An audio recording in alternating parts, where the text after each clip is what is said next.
So in last class, we are discussing about the performance characteristics of a linear induction motor.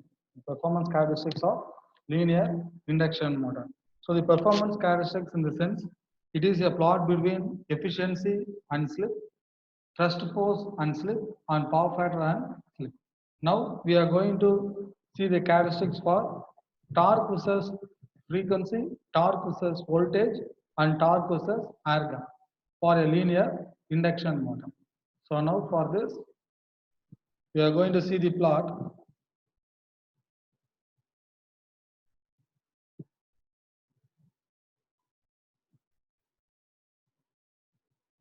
So now the y-axis is the thrust force and the x-axis be the frequency for which the linear induction motor is now designed. Right? So now this will be the plot for the characteristics for the frequency as well as the thrust force. Now, if you see at the starting, so this indicates origin, right? So initially the thrust force is it's having some amplitude. There is some amplitude for the thrust force. When frequency increases, what happens? The thrust force also increases. When frequency increases, the thrust force also increases. So consider up to this point. Right? So initially what happens? At the origin of the frequency, we are having a thrust force. Right? So when the frequency is increasing, the thrust force also will be increasing up to this point. Right? Up to this point, the thrust force is increasing as the frequency is increasing. So we can make a point over here. Right? So up to this point, the thrust force and the frequency are directly proportional. So after this, see what happens.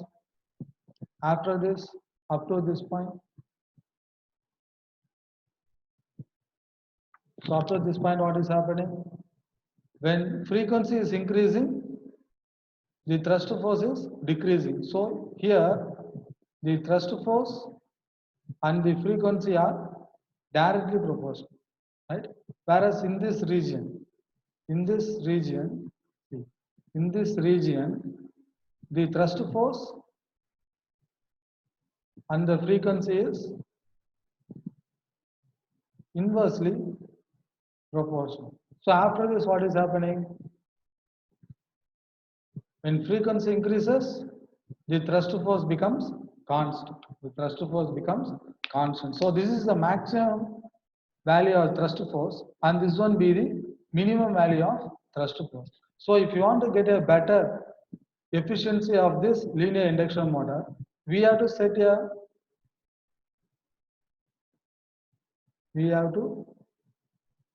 set that the frequency should be allotted here.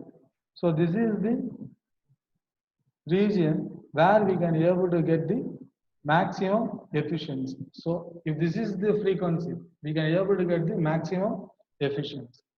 Right? Now coming back to the plot for thrust force versus the supply voltage. So the plot will be like this.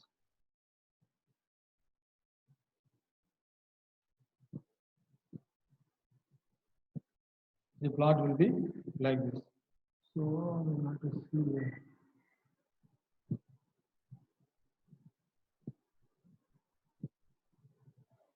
And then the plot is going exponentially and then it goes like this. So now we can easily explain this graph.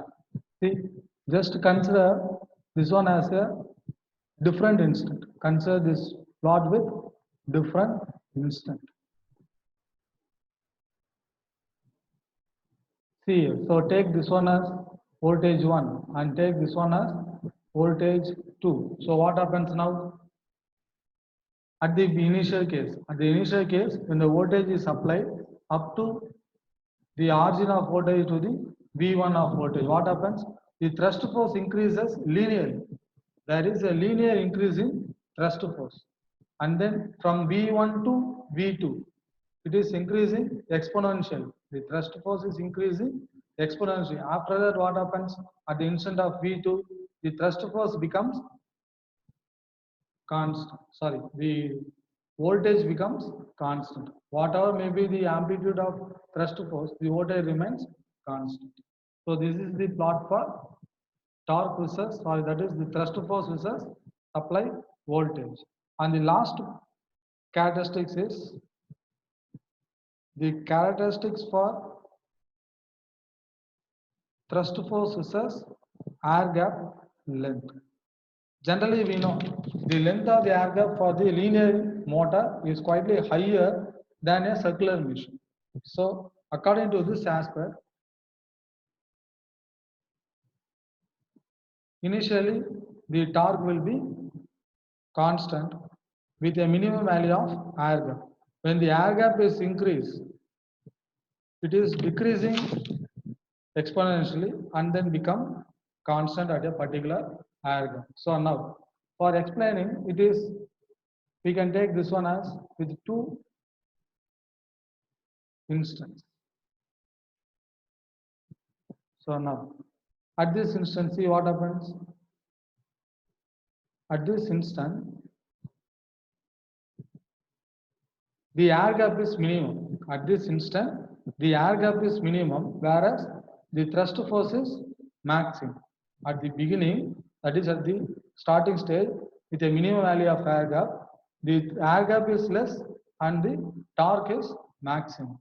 Whereas at the end of this case, what happens to the air gap? The air gap is maximum, whereas the thrust force is minimum. So we can easily conclude that the thrust force and the air gap is inversely proportional. The thrust force and the air gap is inversely proportional. Now, at this instant, what is happening now? At this instant, as we know, when the torque value is reduces, the air gap value is increasing, but it is not increasing linearly. It is not decreasing linearly. It is decreasing exponentially, right? Now, this is the characteristics for linear induction motor. Now, we are going to discuss about the concepts for the current sheets. So that determines the performance of a linear induction motor. In order to explain the concept of, so now we are going to clear this one.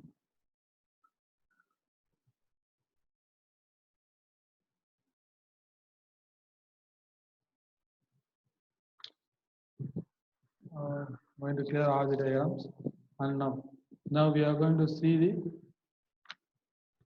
current sheet concepts for linear induction motor. So now we are going to see the concepts with current sheets for linear induction motor. So to understand the concept for the current sheet, now we are going to see the structure, general structure of a linear induction motor. So generally, how will be the structure for linear induction motor? So coming to the structure, we will be having this salience. We will be having this salience, that is with slots. Similarly, the secondary also will have some slots, right? This is an induction motor only. It is having some slots.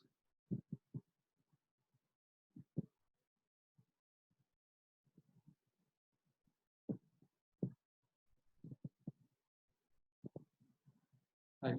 So now what we are going to do here is, in order to understand the current sheets concept, we are going to assume that the primary is, so consider this one is primary. We know that this one is primary and this one is secondary.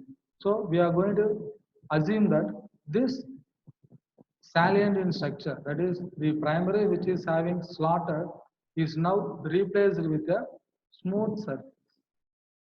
Is now replaced with a smooth surface. So this is the first assumption what we have to consider.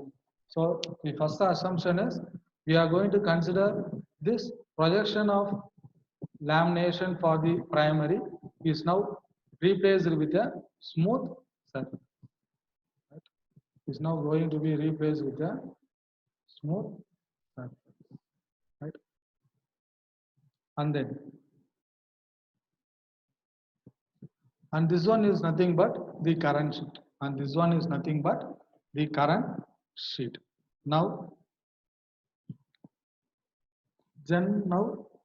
this current sheet will have some current property of current density. This current sheet will have a property of current density, and that current density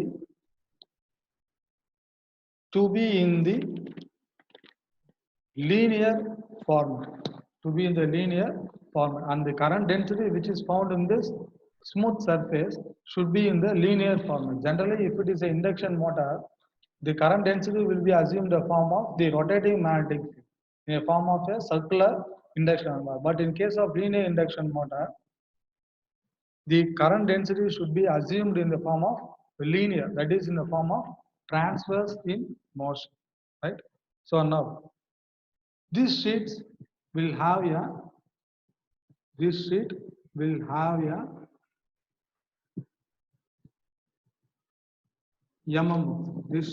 will have a MMF value of tau divided by pi into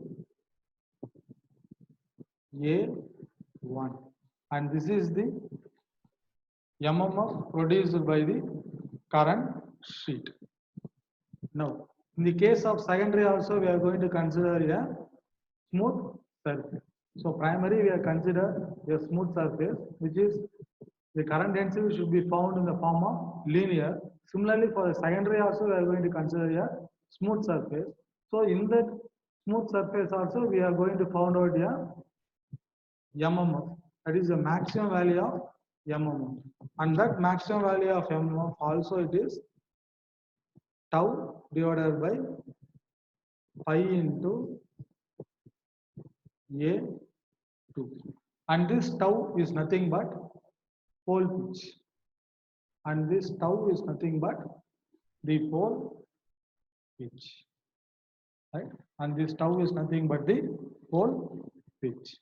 Now, so due to this MMF, we can be able to produce a maximum value. So these two are the maximum value of flux for the primary as well as the secondary. So with the effect of this flux, that is the MMF, we can be able to produce the maximum value of thrust force. We can be able to produce a maximum value of thrust force by using this current sheet will be in the form of tau divided by mu naught, tau divided by mu naught divided by the air gap length, divided by the air gap length into F1, F2,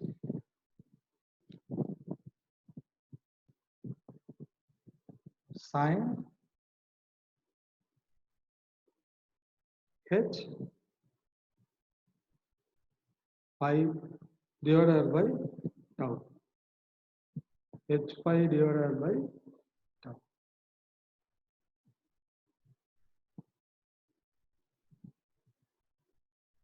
It is H pi divided by tau.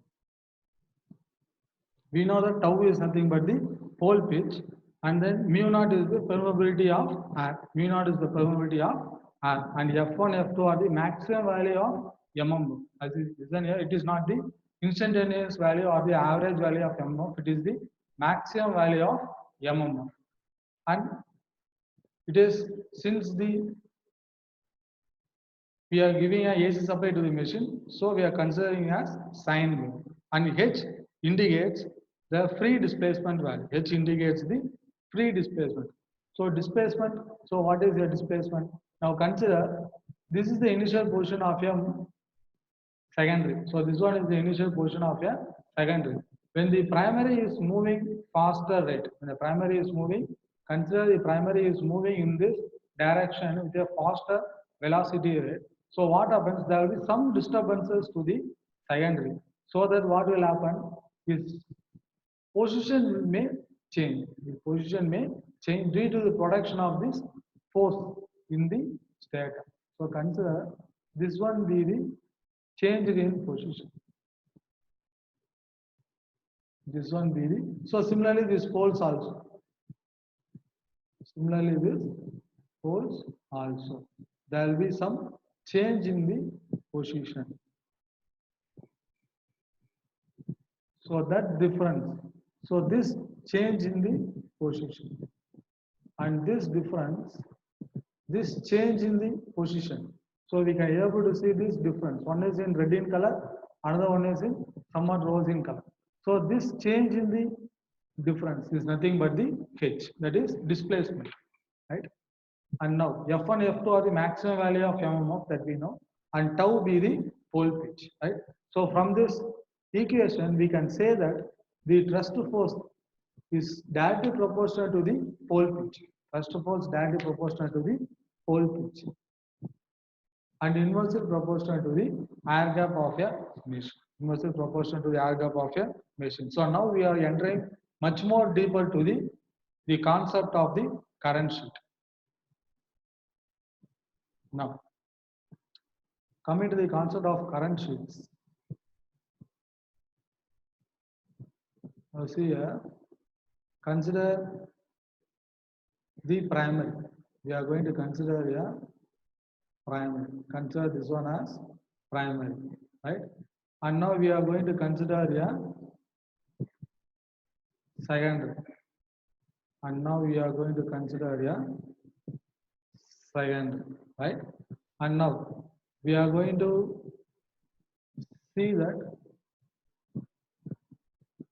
the current direction is now classified into direct axis as well as the correlation axis. We are going to explain this concept by using direct axis and quadrature axis.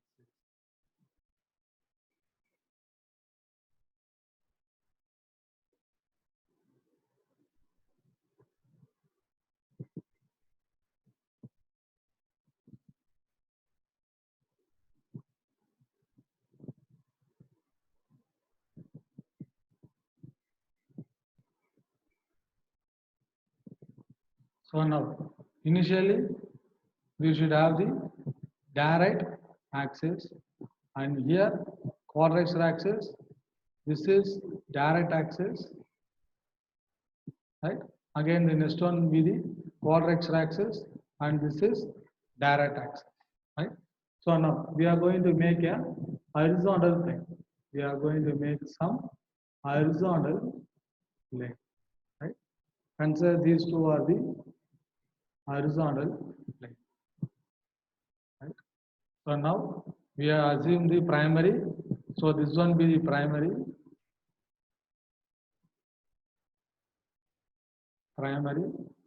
and this one be the secondary, right?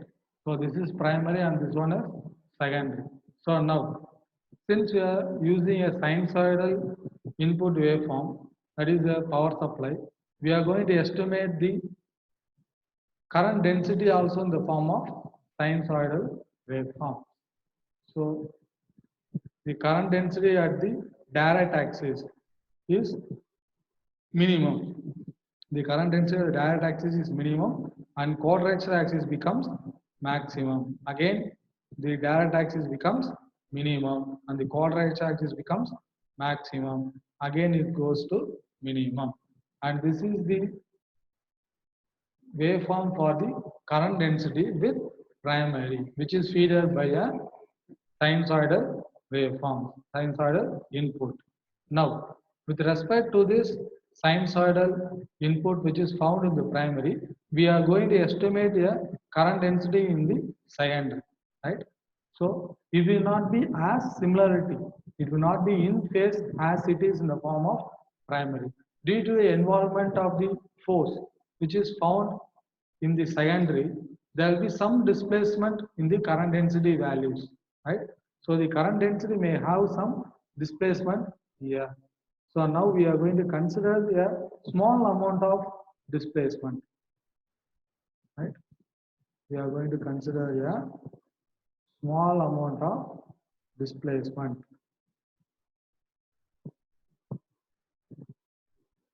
right? And now, so this small amount of displacement is due to the evolution of force, that is axial force. Right? Now,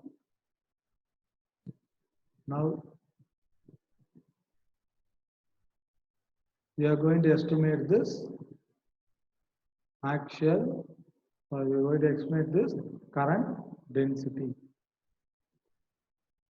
So due to the production of this force in the secondary, there is a shift in the current density. So this shift, so the shift means the change in the position, and this change in the position is due to the development of the force, is due to the origin of the force which is found in the secondary, right? So now consider this amplitude, this maximum value, and consider this maximum value as A1, that is the current density for primary, and now consider this amplitude as A2, that is the current density for secondary, right?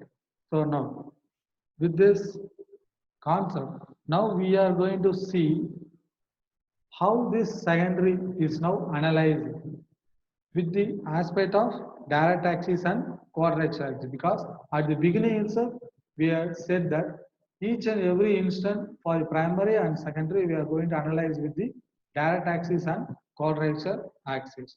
So in order to explain this secondary deeply, we have to reconsider, we have to classify this current density of the secondary into with the respect of direct axis and quadrature axis, right? Now, so how we are going to do this one? So now again, we are going to consider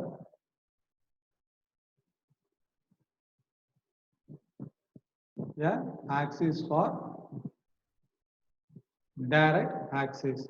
So coming to the form of direct axis, now we are going to plot a waveform for direct axis. So the direct axis waveform is as similar to the primary.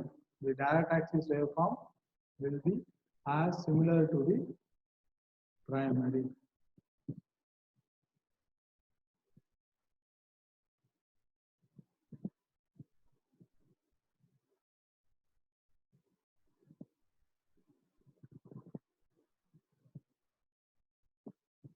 Will be as similar to the primary, right? And then coming to the quadrature axis, and this one is for direct axis. And the direct axis current density in secondary will be similar to a primary current density, right? So this one is for direct axis. And coming to the quadrature axis,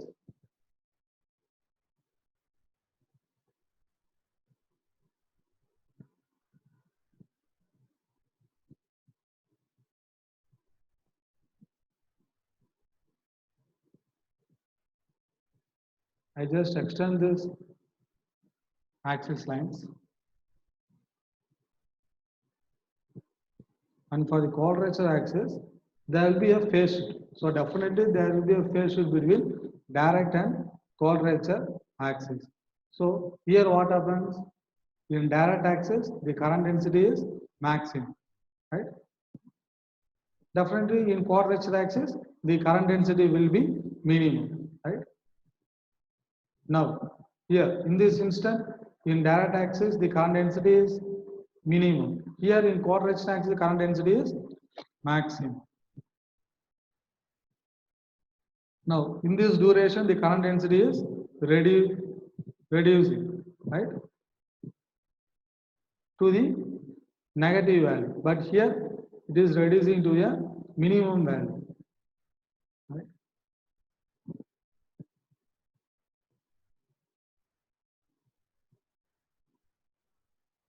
So, this one is for quadrature axis. This one is for quadrature axis. Now, so what are the function of this direct axis current density and what are the function of this quadrature axis current density? And this one, you can mention it as amplitude for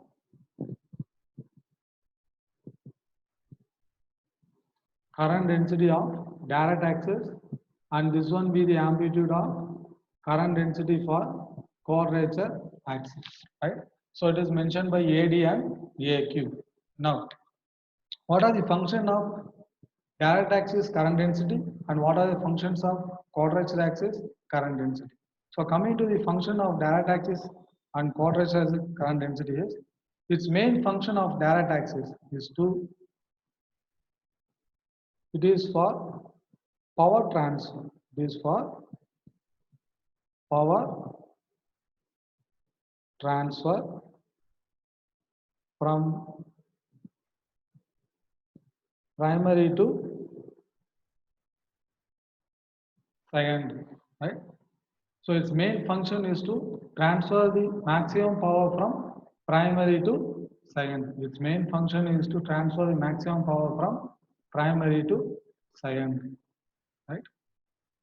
Now, coming to the quadrature axis, then what is the function of this quadrature axis? So what is the function of this quadrature axis? Now, the function of the quadrature axis is to produce,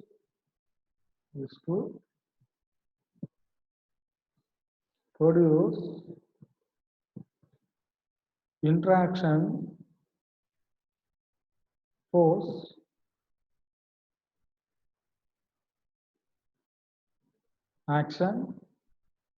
axial plate at point x.